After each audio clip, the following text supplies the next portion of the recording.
আপনি হিচককের ওই ফিল্মটা দেখেছেন, যেখানে একজন মানুষ তার হাতের মুঠোতে একটা গুরুত্বপূর্ণ সূত্র নিয়ে মারা যাচ্ছেন।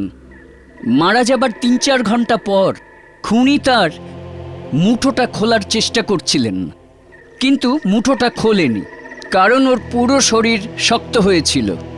মুঠো খুলবার জন্য মৃতের একটা একটা করে আঙুল ভেঙে খুলতে হয়েছিল। দেখুন, হয় কি, মারা যাবার ২-৩ ঘন্টা পর আমাদের শরীরের মাসলস আস্তে আস্তে শক্ত হতে শুরু করে, পুরো শরীর আস্তে আস্তে শক্ত হতে শুরু হয়। এইভাবে এইভাবে কখনো কখনো মনে হয় যে মৃত বেঁচে উঠেছে, কিন্তু তেমনটা নয়। কিছুক্ষণ পর পুরো শরীর একটা পাথরের মতো সলিড হয়ে যায়। এটাকেই বলে রিগার মর্টিস। হ্যালো, আগে আমি শঙ্করের সাথে কথা বলতে পারি? হ্যাঁ, একটু আর্জেন্ট আছে, একটু ওকে ডেকে দিন। হ্যালো শঙ্কর, আমি কালকে তোমার সাথে যেমনভাবেই হোক দেখা করতে চাই। বাবা বাড়িতে এমন একটা কথা বলেছে, আমি একদম ভয় পেয়ে গিয়েছি। উনি সামনের মাসে আমার বিয়ে দিতে চাইছেন। উনি কারোর সাথে কথাও বলে ফেলেছেন, আর উনি চাইছেন যে আমি ছেলের সাথে দেখা করি, কিন্তু আমি না করে দিয়েছি। আমি ঘরে ঝামেলা শুরু করেছি। আমি বলেছি আমি গোয়ায় একটা ট্রেনিংয়ে যাচ্ছি, আমার কাছে একদম টাইম নেই, কিন্তু উনি ওনার জেদ বজায় রেখেছেন। উনি আমার বিয়ে দিয়েই ছাড়বেন। না না, ওনার আমাদের ব্যাপারে কিছুই জানা নেই, আর আমি ওনাকে বলার সাহসও পাচ্ছি না। কি? আরে না না, তুমি তুমি ওনার সাথে দেখা করো না। উনি রাগের মাথায় কিছু করে ফেলবেন, উনি এমনকি তোমায় মারতেও পারেন। দেখো শঙ্কর, আমার ভীষণ ভয় করছে। আমরা এখান থেকে পালিয়ে যাই, আমরা গোয়ায় চলে যাব। আমি ওখানে গিয়ে একটা কাজ খুঁজে নেব, আমরা দুজনে মিলে কিছু একটা করে নেব। তুমি এই ব্যাপারে ভেবো না, আমাদের কাছে টাইম খুব কম। দেখো শঙ্কর, তুমি তুমি কালকে আমার সাথে কখন দেখা করছো? আচ্ছা আচ্ছা, 5টার সময় ঠিক ওই জায়গায়। আচ্ছা, কি বলছো? রিল্যাক্স? এই ঘরে কি করে কেউ রিল্যাক্স থাকে? তুমি জানো না, আমার বাবা পাগল হয়ে গেছে।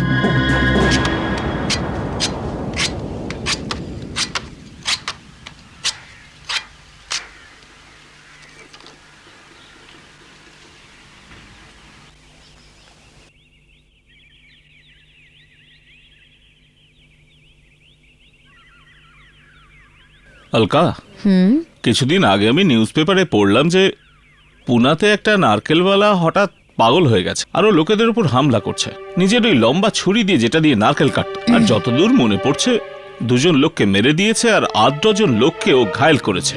এসব হয়েছে হয়তো গরমের জন্য। আর তুমি জানো যে গরমের জন্য একটা মাথাতে একটা খুন চাপে। তোমার কি মনে হয় এমনটা হয়নি? কিন্তু এইসব ভয়ঙ্কর কথা তুমি আমাকে কেন বলছো? যবে থেকে তুমি খুনি আর পুলিশের ব্যাপারে গল্প লেখা শুরু করেছো, তখন থেকে তোমার মাথায় অপরাধ ছাড়া আর কিছুই আসছে না। আর আমি যে নিজের ভবিষ্যতের ব্যাপারে ভাবতে ভাবতে পাগল হয়ে যাচ্ছি। অলকা, আসলে তোমার মনটা ঘোরাতে চাইছিলাম। সরি আর আমি এই বিয়ে টেনশনের কথাটা বলতে চাইছি না। কিন্তু আমরা পালাতে কেন পারবো না? আরে আমরা আর্য সমাজে গিয়ে বিয়ে করে নেব। আমি সাবালিকা, আর একবার যদি বিয়ে হয়ে যায় না, তো আমার বাবাও কিছু করতে পারবে না। আমরা এই কথা নিয়ে কতবার ঝগড়া করেছি, কতবার ডিসকাশন করেছি। তুমি জানো আমার কাছে অর্থ নেই, আমার কাছে কাজ রেগুলার নেই, আর আমি থাকি কোথায়? একটা ছোট জায়গায়, পেইং গেস্ট। আমরা যদি বিয়ে করি, খাবো কোথায়, থাকবো কোথায়? ওই পেইং গেস্ট ছোট জায়গায়। লোকে বলে যে ভালোবাসা টাটকা হাওয়ায় বাঁচে, আর এখানে তো টাটকা হাওয়াও পাই না। এই এই এই এই অলকা, প্লিজ একটু ধৈর্য ধরো। আর হ্যাঁ, তুমি গোয়া থেকে কবে ফিরছো? 1 মাস বাদে। ঠিক আছে, এখন আমার কাছে যে কাজ আছে সেটা 2-3 সপ্তাহে শেষ হয়ে যাবে, আর তারপর আমার কাছে প্রচুর পয়সা আসবে, আর তারপর ঝটঝট কাজ আসবে। আমি প্রচুর কন্ট্রাক্ট সাইন করব, আর প্রচুর টাকাও আসবে, আর তারপর আমরা বিয়ে করব। অলকা, কিছুদিনের জন্য তোমার বাবাকে এড়িয়ে যাও। নিজের বাবাকে এড়িয়ে যাব? কিন্তু আমার তো ওনার সাথে কথা বলতেই ভয় লাগে। তুমি তুমি তো জানো উনি অর্ধেক পাগল। কিন্তু আমি চেষ্টা করব। হ্যাঁ, তুমি এটা কেন করছো না? যতদিন আমি গোয়ায় আছি, তুমি চলে আসো না কিছুদিনের জন্য। খুব মজা হবে, আমরা সমুদ্রে ডান্স করব। আচ্ছা, আর তোমারও একটু চেঞ্জেস হয়ে যাবে। চেঞ্জেস? আমার চেঞ্জ চাই না, আমার টাকা চাই, আমার কাজ চাই। আর চেঞ্জ হচ্ছে না। আমার বন্ধু সতীশ 6 মাসের জন্য দুবাই চলে যাচ্ছে, আর আমি ওর বাংলোতে থাকবো। কুসুমনগর। কুসুমনগরে? হ্যাঁ। শুনশান জায়গায়, শহর থেকে এত দূরে? তো কি হয়েছে? যেখানে কেউ থাকেই না, তুমি একা ভয়েই মারা যাবে। কোথায় ছিলি ভাই? আমার মনে হলো তুই আসবি না, তোর বোধহয় সিদ্ধান্ত বদল হয়েছে। সরি ইয়ার, আসলে হয়েছিল কি যে একটা আর্জেন্ট মিটিং এ ফেসেছিলাম। আচ্ছা, আরে ভাই আমার দুবাইয়ের ফ্লাইট রাত 2টোর সময়, ততক্ষণ একটু সেলিব্রেটি করা যাক। আসলে কি আগামী 6 মাসে দুবাইয়ে আমার কারবারটা প্রচুর বড় হবে। ও হ্যাঁ, আমি ভুলে যাওয়ার আগে এই চাবিটা তোর কাছে রেখে দে। থ্যাংক ইউ ইয়ার। ওখানকার কিচেনে আমি সমস্ত জিনিস ভরে রেখে দিয়েছি, ফ্রিজটাও স্টক করে রেখে দিয়েছি, বিয়ার টিয়ার সব আছে ওখানে। আমার চাকর সপ্তাহে 2 বার তোর কাছে আসবে, আর ডিম সবজি যা কিছু লাগবে সব দিয়ে যাবে তোকে। আরে তোকে কি করে ধন্যবাদ বলবো ইয়ার, থ্যাঙ্কস আ লট ইয়ার। ধন্যবাদ তো আমার তোকে দেওয়া উচিত, তুই ওখানে থাকলে কমসে কম আমার বাংলোটা তো পরিষ্কার থাকবে। তোর কাছে যদি একটা মোটরসাইকেল থাকতো বেশ ভালো হতো। আসলে কি ওই জায়গাটা একটু দূরে, আর কখনো কখনো তো রাত্রিরে নির্জনতায় গা ছমছম করে। আর হ্যাঁ, ডু মি আ ফেভার, আসলে কি আমি এটাকে লকারে রাখতেই ভুলে গেছি। এটা আমি সঙ্গে করে তো নিয়ে যেতে পারবো না, তুই এটা রেখে দে। এটা কি পিস্তল? আসল নাকি রে? অফকোর্স আসল, একটু সাবধানে, লোডেড কিন্তু। আরে আমি তো জানতামই না যে তোর কাছে বন্দুক আছে। যখন আমি কুসুমনগরে যাই তখন এটা সাথে রাখি, এটা থাকলে নিজেকে অনেকটা নিরাপদ মনে হয়। বহুত ভারী রে। জানিস আমি জীবনে এই প্রথমবার বন্দুককে হাতে ধরছি। না রে ইয়ার, এটা তুই নিয়ে যা, আমি রাখবো না। আজব কথা বলিস তুই, এটা আমি আমার সঙ্গে দুবাই নিয়ে যেতে পারবো না। তুই কালকে যখন কুসুমনগরে যাবি এটা সঙ্গে নিয়ে যাবি।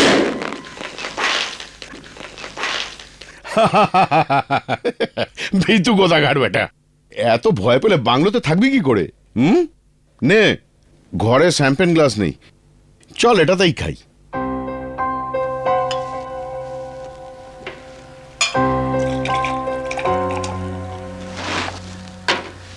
Cheers to my new assignment at Dubai and your career. Cheers.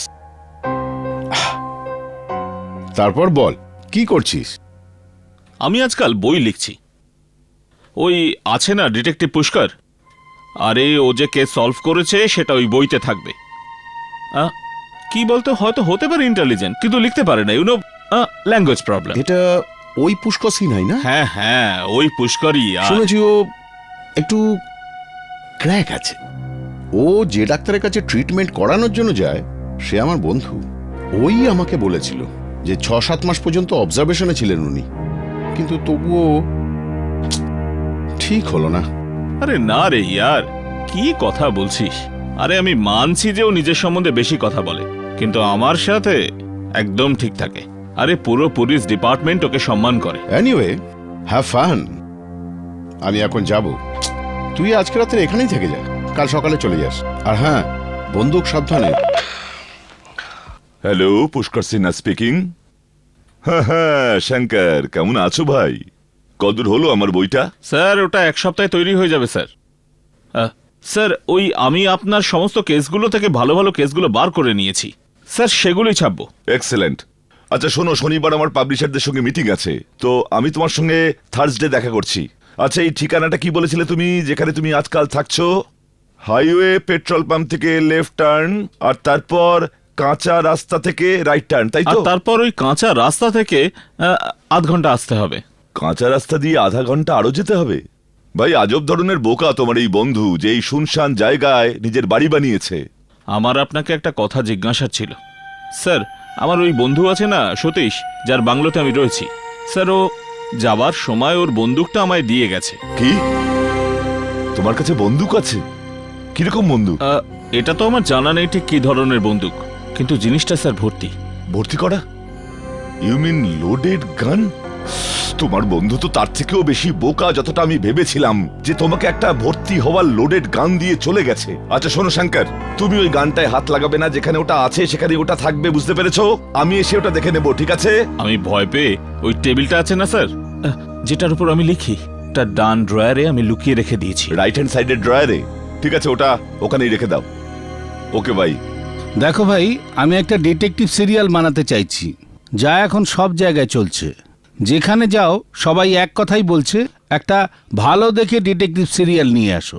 কিন্তু অন্যান্য সকলে যা করছে না, সঙ্গে সঙ্গে টেপ দেখে দেখে পুরনো সব গল্প নিয়ে ডিটেকটিভ সিরিয়াল বানানো, আমি এটা একদম করতে চাই না।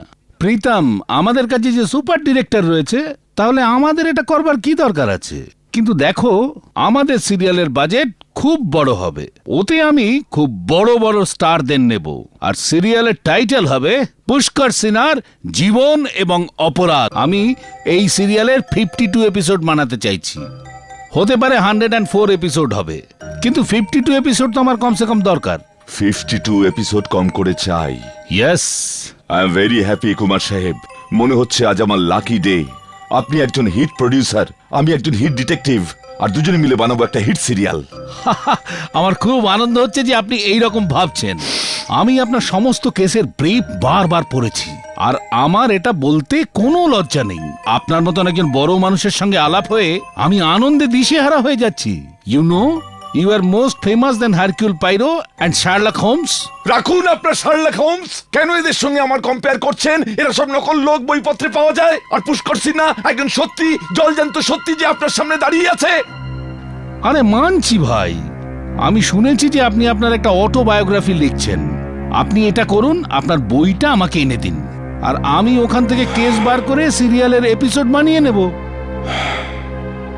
না, ওই বইটা এখনো লেখার প্রসেসের মধ্যে আছে। আমার একজন অ্যাসিস্ট্যান্ট আছে যে আমাকে এই কাজটাতে সাহায্য করছে, কিন্তু এখনো কিছুদিনের জন্য বাইরে আছে। আর ও যখনই বাইরে থেকে ফিরবে তখনই আমি ওই গল্পটা আপনাকে দিয়ে দিতে পারবো। বাই দ্য ওয়ে, আপনার এই গল্পটা কবে চাই? আপনি এখন দিতে পারবেন, আমি ডিলে করতে চাই না। আপনি এটা করুন, বইকে মারুন গুলি। আজ রাত্রে আমি আপনার সঙ্গে দেখা করছি, আপনি আপনার গল্পগুলো আমায় শুনিয়ে দিন, আর আমরা টার্মস অ্যান্ড কন্ডিশন ফাইনাল করে, কন্ট্রাক্ট সাইন করে সমস্ত কিছু ফাইনাল।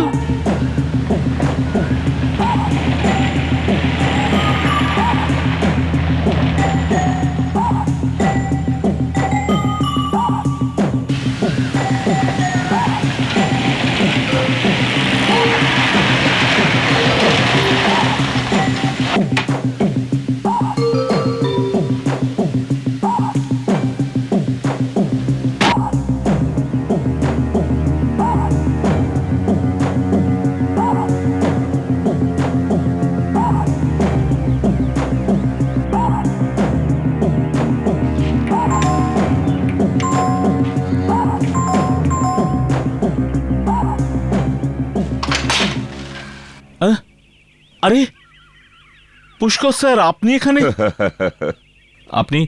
আপনার তো বুধবার দেখা করার কথা। হ্যাঁ, কিন্তু শঙ্কর, হয়েছে কি, এমন একটা ভালো খবর পেয়েছি যে আমার মনে হলো এক্ষুনি তোমাকে সেই খবরটা জানানো দরকার। আচ্ছা, শেষমেশ ভেতরে আসুন তো স্যার। আসুন আসুন স্যার,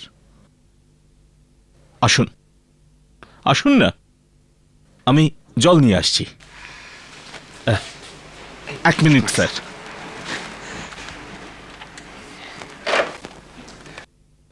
আরে জল টল ছাড়ো শঙ্কর, একটু বিয়ার টিয়ার অ্যারেঞ্জ করো, লেট সেলিব্রেট। ওহ, এত গরম এই মুম্বাই শহরে। স্যার, আমি তো ভালো খবরটা শোনার জন্য একেবারে মরে যাচ্ছি। এমন কি খবর যে আপনি শহর থেকে এত দূরে গরমে দৌড়ে খবর দিতে এসেছেন?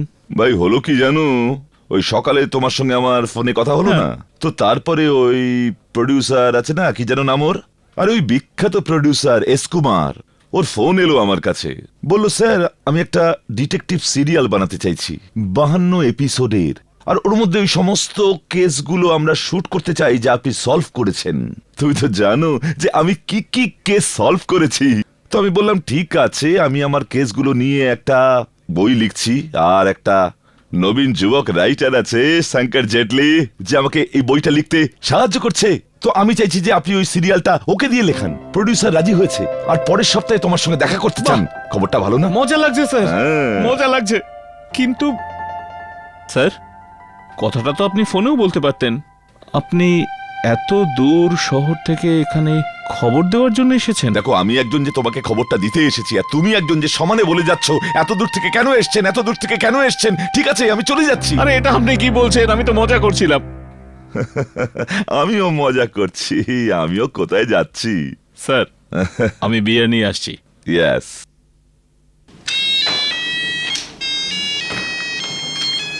আচ্ছা দেখো, ব্যাপারটা হলো আজ সন্ধেবেলায় ওই প্রডিউসার আমার সঙ্গে দেখা করতে আসছেন, আর আমি চাইছি আজ পর্যন্ত আপনার যা যা লিখেছি তার একটা কপি ওনাকে দেওয়া হোক। হ্যাঁ, আর আরেকটা কথা, তোমার টাকা পয়সার কথাটাও আমাকে বলতে হবে। আমি জানি you are a poor salesman, খুবই আনাড়ি তুমি। আমি তোমাকে একটা এপিসোডে 25,000 পাইয়ে দেবো। 25,000? ইয়েস। ফ্যান্টাস্টিক। কিন্তু প্রডিউসার কি এত টাকা দেবে? আরে দেবে কি, ওর বাপ দেবে। আরে ওইসব তুমি আমার উপর ছাড়ো। চিয়ার্স ফর এ বুকের উপর একটা সুপারহিট সিরিয়াল। চিয়ার্স। আরে এর থেকে ইন্টারেস্টিং ডিটেকটিভ স্টোরি উনি আর কোথা থেকে পাবেন? 30 বছরে আমি কত রকম বিচিত্র কেস সামলেছি। থিতিয়ে যাওয়া মার্ডার কেস আমি এইভাবে তুড়ি মেরে সলভ করেছি, আর এসব প্রথমবার পাবলিকের সামনে আসবে। ব্যাস শঙ্কর, একবার এই সিরিয়ালটাকে এয়ারে আসতে দাও, তারপর দেখবে শার্লক হোমস পর্যন্ত আমার পায়ে এসে পড়বে। হ্যাঁ, বাই দ্য ওয়ে, কটা কেস আছে আমাদের কাছে? 25? এটাই আন্দাজ করেছিলাম আমি, 25। আর ওনার চাই 26। 26টা গল্প নিয়ে 52 এপিসোড করবেন উনি। এমনটাই হয়ে থাকে, একটা গল্প 2 এপিসোড। স্যার, আপনার 70টা কেস এখানে আছে। আমি তো 25টা এই জন্য বলেছি যে ওগুলো হলো বেস্ট কেসেস। স্যার, আমি বাকিগুলো থেকে আর একটা খুঁজে বার করছি। 1 মিনিট স্যার, আমি দেখছি ওটা। এই নোটস। হ্যাঁ স্যার। স্যার, বরং এটা আমি জলদি পড়ে দেখে নিচ্ছি। হ্যাঁ দেখো, আর একটা জিনিস মনে রাখবে, সব থেকে ভালো গল্প সবার আগে রাখবে। Beginning is very important, well began is half ডান। ব্যাস একবার সিরিয়ালটা চলতে শুরু করলেই তখন যে কোনো গল্পই চলবে। আমি জোকারদের একবার দেখিয়ে দিতে চাই যে ভালো ডিটেকটিভ সিরিয়াল কিভাবে বানাতে হয়। প্রথমে CLIR এর উপর আমার বই আসবে মার্কেটে, আর জানো বইয়ের টাইটেল কি হবে? পুষ্করের জীবন আর অপরাধ। কেমন লাগলো টাইটেল? দারুণ, দারুণ স্যার। স্যার, এই হলো কেসের লিস্ট। মাটুংয়ের মার্ডার, রেড রোডের পাগল, beauty parlour murder, Jhunjhunwala fraud case, Bombay bank ডাকাতি কেস, আর এটা হলো গোরেগাঁও ইস্ট গ্যাংস্টার কেস, আর এটা Nagarjuna suicide case. Yes, this is the case. This is fantastic case. এটা কোন কেস স্যার? ওইটাতেই যেটায় একজন ব্যাংক ম্যানেজার এমনটাই দেখিয়েছিল যে উনি আত্মহত্যা করেছেন, আর তারপর ব্যাংক থেকে লাখ টাকা নিয়ে চম্পট দিয়েছিলেন। হ্যাঁ, মনে পড়েছে স্যার। স্যার, এটা সেই লোকটা না যে অন্য শহরে পালিয়ে গিয়ে নিজের নামটা ভাড়িয়ে নিয়েছিল? এ তো আর একটা বিয়েও করে নিয়েছিল। কিন্তু স্যার, আপনি 8 বছর পরেও ওকে ছাড়েননি। স্যার, কামাল করে দিয়েছিলেন আপনি। স্যার, এরকম কেস যদি টিভিতে আসে তো দর্শকের চোখ একেবারে খোলাই থাকবে, খোলাই। স্যার, এই যে লাইন আপ, প্রডিউসার গল্পটা বুঝতে পারবেন। This is fantastic. This is very good case. মনে আছে শঙ্কর, যখন আমি এই কেসটা সলভ করেছিলাম তখন সমস্ত পত্রিকায় আমার ছবি চেপেছিল। কত পুরস্কার পেয়েছিলাম আমি। আহ, কি দিন ছিল। সকাল হলেই আমি সবার আগে দেখতাম যে আজকের খবরের কাগজে আমার সম্পর্কে কি বলেছে। আপনার কি মনে হয় স্যার, ওটা প্রডিউসার একটা এপিসোডে 25,000 টাকা দেবে? একটা এপিসোডের 25,000 হিসেবে 52টা এপিসোডের। কিন্তু শঙ্কর, এটার মধ্যে একটা জিনিস মিসিং আছে, ভীষণ ইম্পর্টেন্ট জিনিস মিসিং আছে। আরে ওই সুইসাইড নোটটা যেটার ব্যাপারে আমি তোমাকে এক্ষুনি বললাম, ওটা ছাড়া তো গল্পে মজাই আসবে না। ওই নোটটা দিয়ে তো ও সবাইকে বোকা বানিয়েছিল। স্যার, ওটা লেখা আছে 3 নম্বর পেজে আছে হয়তো। 3 নম্বর পেজে? না শঙ্কর, ওটা তো প্রথম পেজেই থাকার কথা। ওই সুইসাইড নোটটা দিয়েই তো গল্পটা শুরু হওয়ার দরকার। তোমার মনে নেই? ওটা দিয়ে তো উনি পুলিশকেও বোকা বানিয়ে দিয়েছিলেন। আমি পাহাড় থেকে লাফ দিয়ে আত্মহত্যা করব, ব্যাটা জেনে বুঝে পাহাড়ের উপর ঝর্ণার পাশে দাঁড়িয়েছিল যাতে লোকজন ওকে দেখতে পায়। কিছুক্ষণের মধ্যে হাওয়া হয়ে যায়, লোকজন ভাবে যে জলের মধ্যে পড়েছে, আত্মহত্যা করেছে, আর লাশটা কোথাও ভেসে চলে গেছে। কিন্তু লাশটা পাওয়া গেল না। ওই সুইসাইড নোটটা ভীষণ জরুরি শঙ্কর। ওটার থেকেই তো ওনার স্ত্রী বিশ্বাস করেছেন যে উনি আত্মহত্যা করে ফেলেছেন, কিন্তু উনি আমাকে বোকা বানাতে পারেননি। আপনি কি চাইছেন স্যার? আমি চাইছি শঙ্কর যে তুমি তোমার গল্পটা ঠিক এই রকম ভাবে শুরু করো। নাগরাজন বেপাত্তা, ওনার স্ত্রী চিন্তিত। 3 দিন বাদেও ওনার স্ত্রী ওই সুইসাইড নোটটা পেলেন যাতে লেখা রয়েছে যে আমি আত্মহত্যা করতে যাচ্ছি। ওনার স্ত্রী ওই সুইসাইড নোটটা নিয়ে পুলিশ স্টেশনে গেলেন। পুলিশ তল্লাশি শুরু করলো। পুলিশ ওই সুইসাইড নোটটা পড়ে এটা বিশ্বাস করলো যে উনি সত্যি সত্যি আত্মহত্যা করেছেন। কিন্তু আমার মনে হলো কোথাও কোনো গন্ডগোল আছে। আমার কাছে ওই অরিজিনাল সুইসাইড নোটটা নেই, না হলে আমি তোমাকে ওর সিক্রেটটা বলে দিতাম। এনিওয়ে, আমার অনেকটাই মনে আছে। আমি ডিকটেট করছি, তুমি লেখো। হ্যাঁ লিখছি স্যার, বলুন। আমি আত্মহত্যা করতে যাচ্ছি। হুম। আমার জীবনের উপর থেকে মোহ চলে গেছে, আর এর থেকে ছুটি পেতে চাইছি। আমি জানি যে আমার এই নেওয়া সিদ্ধান্তে চারপাশের লোকজনদের খুবই সমস্যা তৈরি হবে, কিন্তু আমার কাছে আর কোনো উপায় নেই, কারণ আমি আমার ক্যারিয়ারে আর কোনো উন্নতির সম্ভাবনা দেখতে পাচ্ছি না। আরে এমন কিছুই লিখে দাও ভাই, তুমি তো নিজেই রাইটার, খানিকটা মাথাটা ঘামাও, একটা দুঃখজনক সুইসাইড নোট বানাও, কিন্তু একদম সত্যি যাতে মনে হয়। আমি লিখে দিচ্ছি স্যার।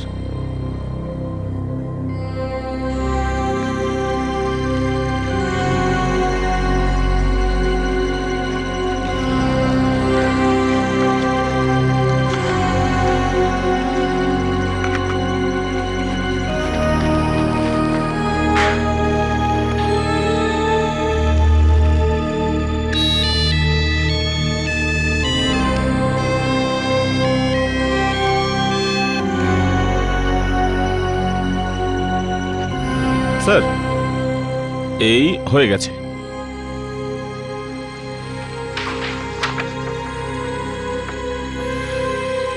খুব ভালো, মোস্ট পারফেক্ট সুইসাইড নোট। আর বিয়ার আছে ফ্রিজে? ভাববেন না, ভর্তি পড়ে আছে স্যার। 13 লাখ সেলিব্রেট করতে হবে। 13 লাখ? হ্যাঁ স্যার, 25,000-এর হিসেবে 52 এপিসোডের 13 লাখ হয়। স্যার আমি নালাসোপাড়াতে একটা ফ্ল্যাট কিনতে পারবো। স্যার পেইং গেস্ট থাকতে থাকতে বিরক্ত হয়ে উঠেছি, অধৈর্য লাগছে পিজিতে। কেন ভাই, পিজিতে আবার কি সমস্যা হচ্ছে? তোমার তো নিজেকে সৌভাগ্যবান ভাবা উচিত যে তোমাকে তোমার দুবাইয়ের বন্ধু এত বড় একটা বাড়িতে থাকতে দিয়েছে। কিন্তু একটা কথা ভীষণই সত্যি যে তোমাকে এত বড় বাড়িতে একা একা থাকতে হয়। হ্যাঁ স্যার, সেটা তো আছে। ও কিন্তু স্যার এখানে আমি আরামে লিখতে পারি। স্যার আমি বিয়ে নিয়ে আসছি।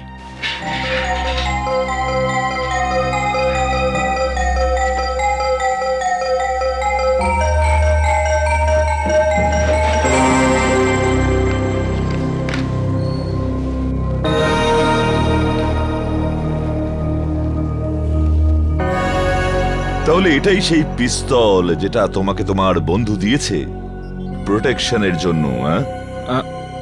হ্যাঁ স্যার, সতীশ বলেছিল যে ইয়ার তুই রেখে দে, কখনো কাজে আসতে পারে। কিন্তু ফ্র্যাঙ্কলি স্পিকিং স্যার, আমি এটাই কখনো হাত লাগাবো না। স্যার এটা সামলে স্যার, লোডেড এটা। হ্যাঁ, লোডেড, শুট করার জন্য তৈরি। বসে যাও শঙ্কর, আমি তোমাকে গুলি করতে যাচ্ছি। স্যার স্যার এটা প্লিজ স্যার, এটা ড্রয়ারে রেখে দিন স্যার। ওটার নিশানা যখন আমার দিকে হয় তখন আমার খুব অদ্ভুত লাগে স্যার। স্যার আমি এই মজাটা পছন্দ করছি না স্যার।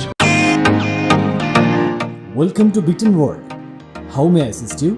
নতুন ফ্ল্যাটের জন্য একটা স্ট্যান্ড ফ্যান আর কুলার নেব। এই পচা গরম থেকে একটু স্বস্তি চাই। বাজার চলতে সব ব্র্যান্ড তো আর ভরসাযোগ্য নয়। তার জন্য তো আমাদের ফ্যান আছে, all purpose bullet table fan, ceiling fan. আমাদের সিলিং ফ্যান কিন্তু 30 মাসের ওয়ারেন্টি সহ পাওয়া যায়। আছে ফারাটা 2 বছরের ওয়ারেন্টি, 17 থেকে 20 মিটার এয়ার ফ্লো। মধ্যবিত্তের সাধ্যের মধ্যে একমাত্র ভরসাযোগ্য ব্র্যান্ড বিটেন। আমাদের কুলারের কিন্তু অনেক range, 45 litres, 50 litres, 70 litres, 90 litres, 110 litres. Honeycomb সহযোগে বিটেনের সব কুলারের ওয়ারেন্টি 1 বছর। চেনা হাওয়ায় অচেনা অনুভূতির জন্য একমাত্র আদর্শ বিটেন। গরমে স্বস্তি পেতে বিটেনের ফ্যান হোক বা কুলার, আজই আনুন বাড়িতে। Beaten, digitally yours. আমি মজা করছি না শঙ্কর, আমি সত্যি সত্যি তোমায় প্রাণে মারতে চাই। অনেকদিন ধরেই আমি ভাবছিলাম যে আমি কি করব, কিভাবে করব, কিন্তু আজ সকালে যখন ফোনে তুমি বললে যে তোমার বন্ধু তোমাকে একটা পিস্তল দিয়েছে নিজেকে সামলানোর জন্য, তখনই আমার মাথায় একটা প্ল্যান খেলে গেল। কিন্তু আপনি আমায় মারতে কেন চাইছেন? জিজ্ঞেস করছো কেন? আমি ওই প্রেম পত্রটা পেয়েছি যেটা তুই আমার মেয়েকে লিখেছিস। তুই আমার সিধে সরল মেয়েটাকে নিজের প্রেমের জালে ফাঁসিয়েছিস। এটা আমি আপনাকে বলতামই স্যার। আমি অলকাকে ভালোবাসি, আমি ওকে বিয়ে করতে চাই। চুপ! বিয়ে করতে চাই? তোর কি মনে হয় আমি আমার মেয়ের বিয়ে তোর মতো পচা রাইটারের সঙ্গে দেব, যার শুধু একটাই স্বপ্ন, নালা ফোপাড়াতে ফ্ল্যাট কেনা একটা? দেখুন আমি এখন ভালো ভালো সুযোগ পাবো, আমি কিছুদিনের মধ্যেই বড় লোক হয়ে যাব। তাছাড়া অলকাও আমাকে ভালোবাসে। জানি আমি তোদের দুজনের কথা শুনেছি। তোরা দুজন পালিয়ে বিয়ে করতে চাস। না না, ও পালাতে চেয়েছিল। আমি তো বলেছিলাম ভালোভাবে করতে, আপনার পারমিশন নিয়ে। ব্যাস, আমার আর কিছু শোনার দরকার নেই। আমি আমার মেয়ের বিয়ে একটা উঁচু বংশে দিতে চাই, কিন্তু যতক্ষণ তুই না মরবি এটা কিছুতেই হবে না। আপনি আমায় মেরে দিলে জেলে চলে যাবেন, আর আপনার নাম ডুবে যাবে, আর আপনার মেয়েকে বিয়ে কে করবে? বস! আরে তুই তো বড় গাধা দেখছি। আরে এত বছর ধরে তুই আমার সঙ্গে কাজ করছিস, কিন্তু আমার মনটা বুঝতে পারিসনি। আরে আমি এত কেস সলভ করেছি, এত অপরাধীদের ধরেছি, যে আমার মনটাও একটা অপরাধীর মতো হয়ে গেছে। তুই মরবি অবশ্যই, কিন্তু কারোর সন্দেহ হবে না যে তোর মৃত্যুর জন্য আমি দায়ী। আমি জানতাম তোর কাছে পিস্তল আছে, আমি এটাও জানতাম যে তোর কাজের লোক ছুটিতে আছে, আর সেই জন্যই তো আমি আজ এসেছি। আর কালকে তোর চাকর ফিরে আসবে, আর এসে দেখবে যে ওর মনিব মাটিতে পড়ে আছে, তার হাতে রয়েছে একটা পিস্তল, আর পাশে পড়ে আছে একটা সুইসাইড নোট, যাতে লেখা রয়েছে আমি আত্মহত্যা করতে যাচ্ছি। পাগল হয়ে গেছেন আপনি। আপনার মেয়ে নিজেই আমাকে বলেছে যে ওর বাবা পাগল। আমার মেয়ে বলতো যে ওর বাবা পাগল। আমার মেয়ে বলতো যে ওর বাবা পাগল। পাগল আমি? বল, আমি পাগল? না, আমি কিছু বলিনি। আমি একটা পাগল। না।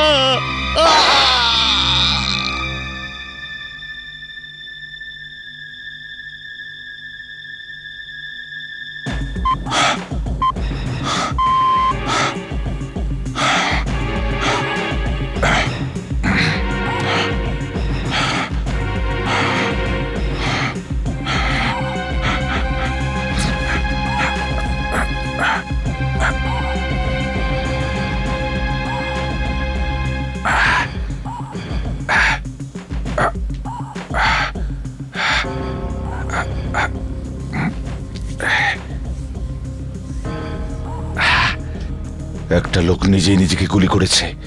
পারফেক্ট। এই গ্লাস আর বিয়ার এখানে পড়ে আছে কেন?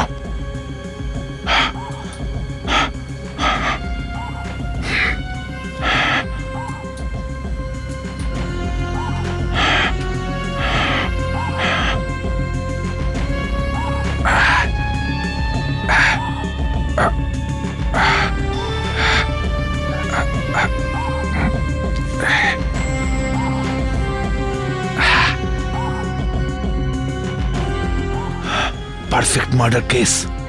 Suicide note. এই সুইসাইড নোট। আমি আত্মহত্যা করতে যাচ্ছি। আমার নিজের জীবনের উপর থেকে মোহ চলে গেছে, আর আমি এখন এর থেকে ছুটি পেতে চাইছি। Nagarjun suicide case. এই তো ফাইলটা। Nagarjuna suicide case. নাগার্জুন, এবার তোমার সুইসাইডের আর কোনো দরকার নেই। এটা তোর দরকারই নেই, কোনো দরকার নেই। ইয়েস।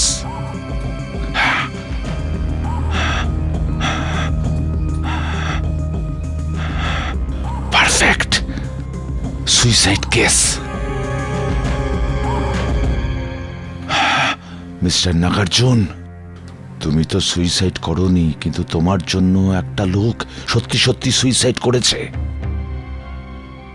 এখন তোমার আর কোনো দরকার নেই। Thank you mister Nagarjun, thank you, thank you. কোনো প্রমাণ রইল না।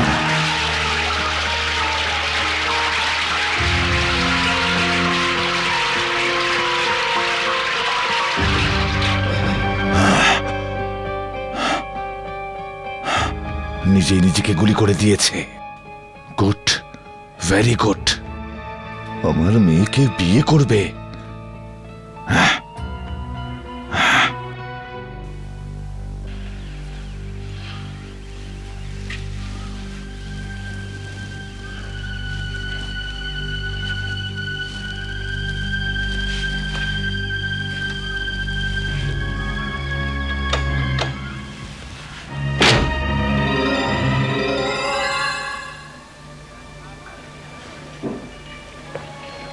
আমি জানি না ইন্সপেক্টর কেন ও নিজেকে এভাবে শেষ করলো। আমি তো এটাও জানতাম না যে ওর কাছে গান আছে। সত্যি কেন করলো এমনটা?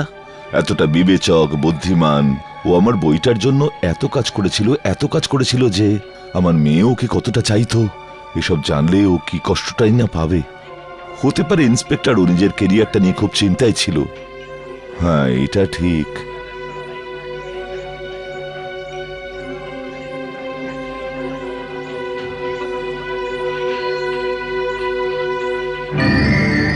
আরে, আমার লাইটার!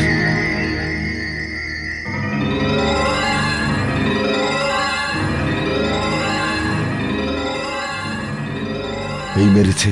যদি ওটা পুলিশের হাতে পড়ে তাহলে আমার সমস্ত প্ল্যানই তো বরবাদ হয়ে যাবে। ওটার উপর তো আমার আঙুলের ছাপও আছে, আর আমার নামও তো লেখা আছে ওর উপর।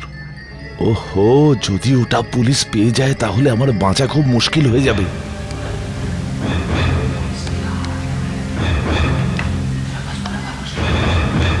ও গড, এত তাড়াতাড়ি পুলিশ আমার কাছে চলেও এলো। আরে হ্যালো মিস্টার সিনহা। হ্যালো। আরে রানী, আপনি চিনতে পারলেন স্যার? পুলিশ ট্রেনিং স্কুলে আপনি আমাকে ট্রেনিং দিয়েছিলেন। হ্যাঁ, সত্যি তো। কিন্তু আপনি এখানে এখানে কি করছেন? আপনি তো শিখিয়েছিলেন স্যার, এই সমস্ত জায়গায় এক দুবার চক্কর কাটলেই একটা দুটো আসামি হাতে চলেই আসে। আমি এখানে এলাম কেন? কি হলো স্যার, আপনি কি ভাবছেন? না, কিছু না। ইনাকে দেখুন স্যার, ইনি আমার কলিগ মহেন্দার। একেও তো আপনি পড়িয়েছিলেন, মনে আছে? স্যার, আমি আপনার চেলা। হ্যাঁ, মনে পড়েছে। তুমিও খুব সাহসী ছিলে। কোথায় আছো এখন? আপাতত এনার অ্যাসিস্ট্যান্ট। কিন্তু স্যার, আপনি কিন্তু এই সুন্দর চেহারার পেছনে যাবেন না। এই সুন্দর চেহারার পেছনে কঠিন মানুষ লুকিয়ে আছে। জানি না কেন স্যার, আসামিদের দেখেই আমার মাথা খারাপ হয়ে যায়। দু একটা আসামি যদি আমার হাতে এসে যায় তাহলে ওর এক দুটো হাত আমি ভেঙে রেখে দেব। যাক, ওসব কথা ছাড়ুন, আপনি এখানে কি করছেন? এই কাছাকাছি একজন বন্ধু থাকে, তার সঙ্গে দেখা করতে যাচ্ছি। কোথায় থাকেন? এখানেই, কোথায়? হিল ভিউ বাংলো, ক্রস রোডে। ও কিছু নেবেন আপনারা? আজ্ঞে না স্যার, আমি ডিউটিতে আছি। এই কাছেই কুসুমনগর পুলিশ স্টেশনে আমার পোস্টিং হয়েছে। আপনি আসুন না, আমরা খুশি হব। অবশ্যই। আমার এখনো আপনার সব শিক্ষা মনে আছে। কিভাবে আসামিদের কাছ থেকে দোষ স্বীকার করানো যায়, কিভাবে সাক্ষীদের সাথে কথা বলতে হয়, আর কিভাবে কোনো প্রমাণ ছাড়াই আসামি পর্যন্ত পৌঁছানো যায়, সবকিছু। আচ্ছা, আমরা এখন আসি। আপনার সাথে দেখা হয়ে খুব ভালো লাগলো। আমিও কিছুক্ষণের মধ্যে বেরোবো। Good bye. Bye. Okay sir.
বেঁচে গেলে মিস্টার সিনহা, খুব বেঁচে গেলে। যদি এই লাইটার কথাটা তোমার মনে না পড়তো তাহলে নামটা তো পাওয়াই যেত এখান থেকে। এখন শুধু নিজের গল্পটা পাল্টে ফেলো। তুমি পুলিশকে বলে ফেলেছো যে তুমি এখানে আসতে চলেছো। দরজা তুমি ভেঙে ফেলেছো। এই অনুযায়ী পুরো গল্পটাকে পাল্টাতে হবে।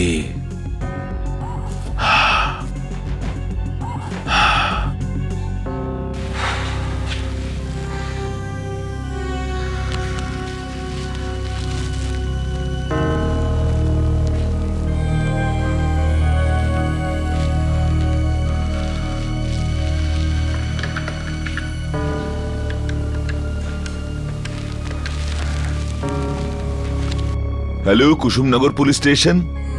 আমি ইন্সপেক্টর রানী শর্মার সঙ্গে কথা বলতে পারি? হ্যালো ইন্সপেক্টর রানী শর্মা, দেখুন আমি পুষ্কর সিনহা বলছি। আপনি প্লিজ তাড়াতাড়ি এখানে চলে আসুন। এখানে একটি লোক নিজেই নিজের উপর গুলি চালিয়েছে। আগে cross road hill view bungalow. কি বললেন 20 মিনিটের মধ্যে? ঠিক আছে, আমি এখানে 20 মিনিট আপনার জন্য অপেক্ষা করছি। Thank you. এখন 20 মিনিটের মধ্যে ইন্সপেক্টর এখানে চলে আসবে। তার আগেই আমাকে আমার গল্পটা ঠিকঠাক করে নিতে হবে। ইয়েস, আসুন আসুন ইন্সপেক্টর রানী শর্মা, আসুন প্লিজ। এই দেখুন, এই হলো লাশ। জানি না কেন এই লোকটা নিজেই নিজেকে গুলি করেছে। সিনহা সাহেব, এই লোকটি কি? আপনি ওকে চেনেন? হ্যাঁ হ্যাঁ, চিনি চিনি। এ সেই যার কথা আমি আপনাকে বারে বলেছিলাম। শঙ্কর জেটলি এর নাম। আমি একটা বই লিখছিলাম ওই কেসগুলো নিয়ে, যেগুলো আমি সলভ করেছিলাম। ওটা লেখার জন্য আমায় সাহায্য করছিল। আজ ওর একটা ফোন এলো, স্যার আমি খুব দুশ্চিন্তায় আছি, খুব ডিপ্রেসড আছি, আপনি প্লিজ আমার সঙ্গে দেখা করুন।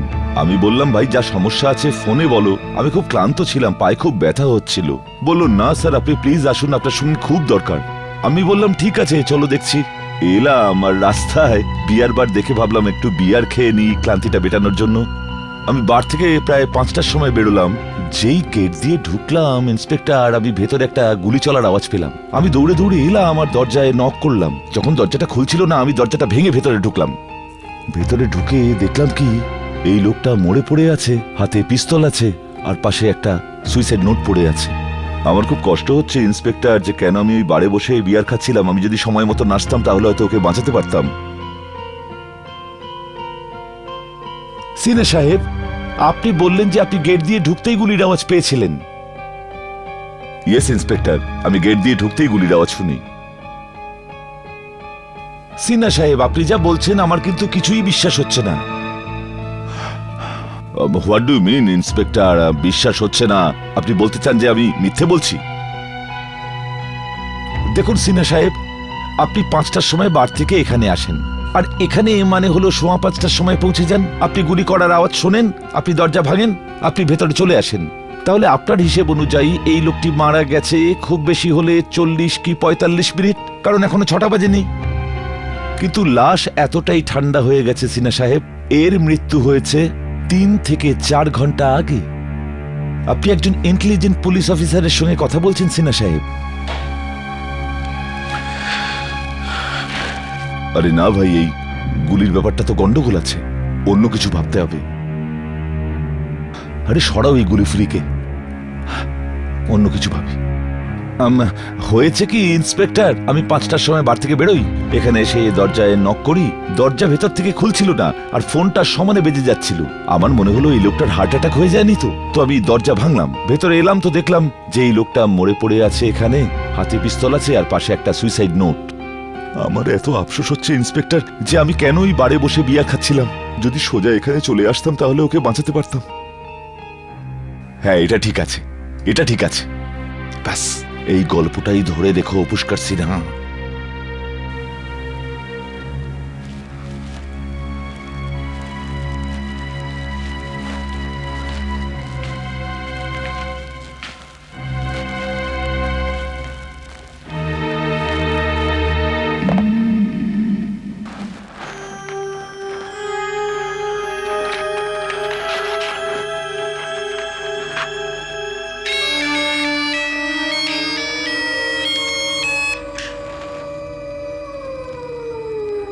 পুলিশ আসছে সিনহা সাহেব, তোমার আসল টেস্ট এবার শুরু হবে। যতই কম মিথ্যে বলবে ততই কম ধরা পড়বে। খালি একটা গল্পেই দাঁড়িয়ে থাকো, আর মাথাটা একটু ঠান্ডা রাখো, সব ঠিক হয়ে যাবে।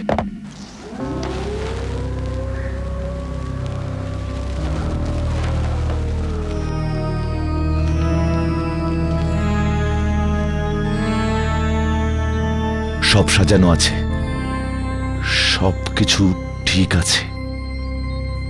পিস্তল হাতে আছে, সুইসাইড নোট পাশে পড়ে আছে, আমি দরজা ভেঙেছি, এ মারা গেছে 3 ঘন্টা হয়ে গেছে। This is perfect murder Shankar Jaitley.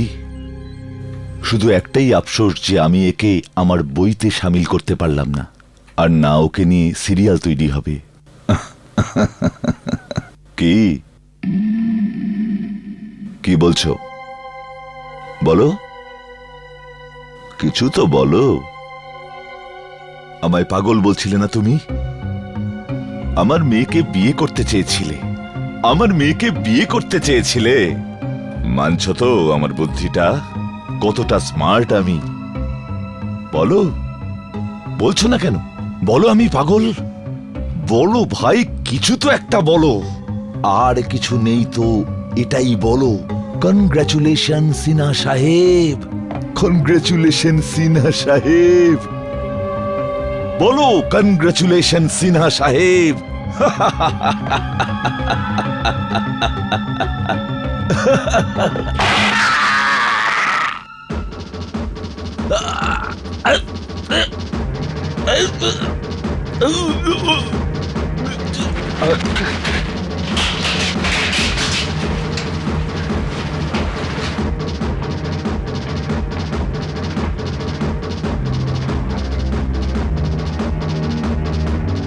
Sinha sir? O my god, উনি তো মারা গেছেন।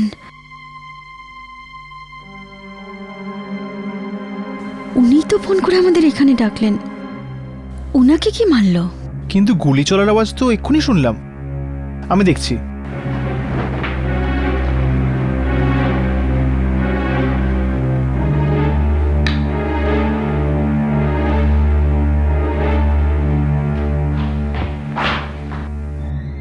ওখানে তো কেউ নেই। তাহলে ওনাকে কে মারলো? না না, এনাকে তো মনে হচ্ছে ইনি মারেনি।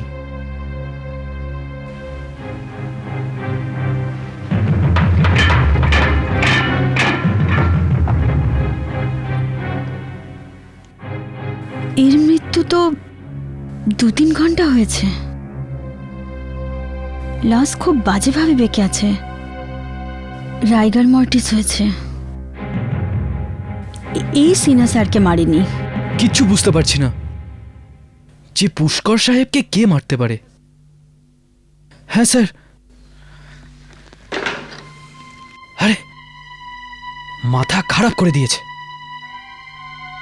শঙ্কর মোড়ে পড়ে রয়েছে, ওর হাতে রয়েছে পিস্তল, টেবিলে সুইসাইড নোট পড়ে রয়েছে, ওর নিজের হাতে লেখা।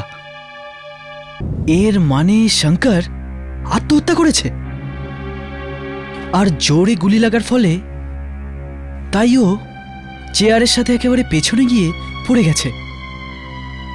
যে গুলিটা দিয়ে শঙ্করের মৃত্যু হয় সেই গুলিটা সোজা দেওয়ালে গিয়ে লাগে, আর অন্য গুলিটা যেটা দিয়ে পুষ্করবাবু মরেছেন সেটা ওপরে ছাদে গিয়ে লেগেছে। কিন্তু এটা আপনি কি করে বলতে পারেন যে গুলিটা ছাদেই লেগেছে আর ওই গুলিতেই পুষ্কর সাহেব মারা গেছে? আমরা ব্যালিস্টিক এক্সপার্টের রিপোর্ট পেয়েছি, যেটা অনুযায়ী দুটো গুলি একই পিস্তল দিয়ে চালানো হয়েছে, যেটা শঙ্করের হাতে ছিল। যে গুলিটা দিয়ে পুষ্করবাবুর মৃত্যু হয় সেটা ওনার বুকে লেগে আর পিঠ থেকে বেরিয়ে সোজা ছাদে গিয়ে লাগে। বুকের চোট, পিঠের চোট আর ওপরে ছাদে লাগা গুলির চিহ্ন, এই তিনটেকে যদি আপনি একসাথে একটা লাইনে নিয়ে আসেন তবে এটাই প্রমাণ হয় যে যখন পুষ্করবাবুর গুলি লাগলো তখন উনি সামনের দিকে ঝুঁকে পড়েন, আর গুলি মানে নিচে থেকে সোজা চলে যায়। ও আই সি। এবার দেখো, শঙ্করের মৃত্যু 3:30 নাগাদই হয়েছে, আর তুমি পুষ্করবাবুর সঙ্গে 5টার সময় বাড়ি দেখা করেছো, রাইট? যখন উনি শঙ্করের সঙ্গে দেখা করতে যাচ্ছিলেন। মাইন্ড ইউ, যখন তুমি পুষ্করবাবুর সঙ্গে দেখা করলে তখন শঙ্কর অলরেডি মারা গেছিল। 5:30টার কাছাকাছি পুষ্করবাবু একটা ফোন করেন আর বললেন শঙ্কর মরে পড়ে আছে।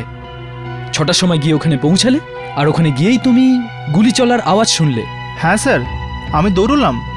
ওখানে বাংলোতে ঢোকার তো একটাই রাস্তা ছিল, যেখানে দরজাটা ভেঙে পড়েছিল, আর ওখানে তো দ্বিতীয় কেউ ছিল না। আর ওখানে যদি কেউ থাকতো তাহলে আমি তো দেখতে পেতাম। আর ওখানে তো শুধু পুষ্কর সাহেব আর শঙ্করের লাশ পড়েছিল। ওখানে যদি আর কেউ না থাকে তো গুলিটা চালালো কে? আপনি আমাকে এটা বলতে চাইছেন না তো যে গুলিটা আসলে মৃত ব্যক্তি চালিয়েছে? হ্যাঁ, কিন্তু মরাটা গুলি চালালো কি করে?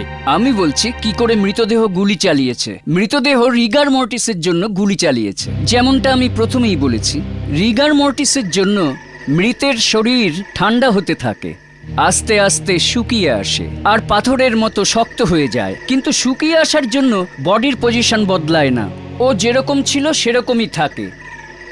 দেখুন, শঙ্কর প্রায় 3টের সময় মারা গেছে, আর আস্তে আস্তে 2-3 ঘন্টার মধ্যে ওর শরীরের সমস্ত মাংসপেশি অর্থাৎ মাসলস শক্ত হয়ে যায়।